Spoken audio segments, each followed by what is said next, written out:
नमस्कार दोस्तों, मेरे YouTube चैनल में आपका स्वागत है। क्या आप न्यूटन के द्वितीय नियम के बारे में जानते हैं? नहीं तो शुरू करते हैं। न्यूटन के दूसरे नियम के अनुसार किसी वस्तु पर कार्य करने वाला बल उसके द्रव्यमान और उसके द्वारा अनुभव किए जाने वाले त्वरण के सीधे आनुपातिक होता है। गणितीय रूप से इस संबंध को इस प्रकार व्यक्त किया जा सकता है।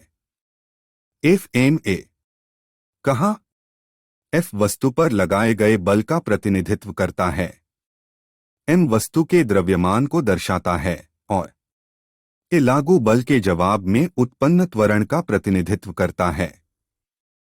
इस कानून को बेहतर ढंग से समझने के लिए आइए कुछ उदाहरण देखें। उदाहरण 1, कार को धक्का देना। कल्पना कीजिए कि आप एक कार को धक्का दे रहे हैं जिसका वजन 1000 किलोग्राम है।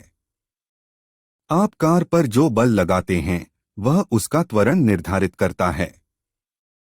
यदि आप कार को 500 न्यूटन के बल से धक्का देते हैं, न्यूटन के दूसरे नियम को लागू करके हम परिणामी त्वरण को निर्धारित कर सकते हैं। बल को द्रव्यमान से विभाजित करना।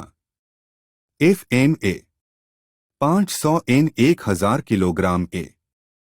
समीकरण को सरल करने से हमें मिलता है a 500 n बटा 1000 किलोग्राम a 0.5 मी से।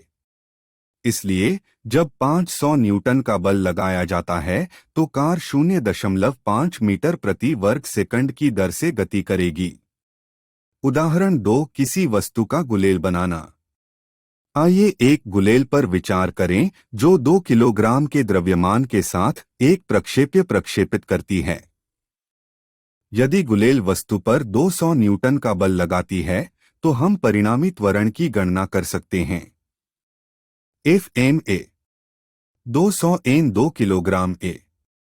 त्वरण के लिए समाधान a 200 n बटा 2 किलोग्राम a 100 मीटर वर्ग मीटर।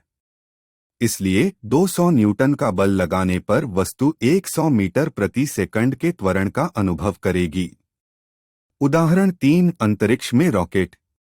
न्यूटन का दूसरा नियम अंतरिक्ष में उन वस्तुओं पर भी लागू होता है जहां वायु का कोई प्रतिरोध नहीं होता है। मान लीजिए 1000 किलोग्राम द्रव्यमान का एक रॉकेट गैसों के निष्कासन के कारण 5000 न्यूटन के बल से गुजरता है।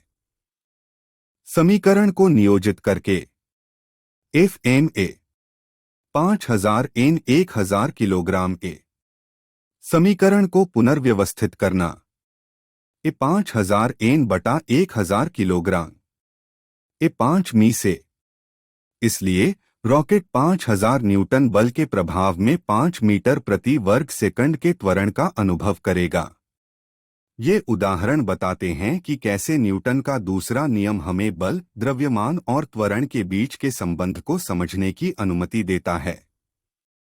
समीकरण में हेरफेर करके हम इनमें से किसी भी चर की गणना कर सकते हैं यदि अन्य दो ज्ञात हैं। यह नियम रोजमर्रा की स्थितियों से लेकर जटिल वैज्ञानिक घटनाओं तक विभिन्न प्रकार के परिदृश्यों में वस्तुओं की गति का अनुमान लगाने और उनका विश्लेषण करने में महत्वपूर्ण भूमिका निभाता है।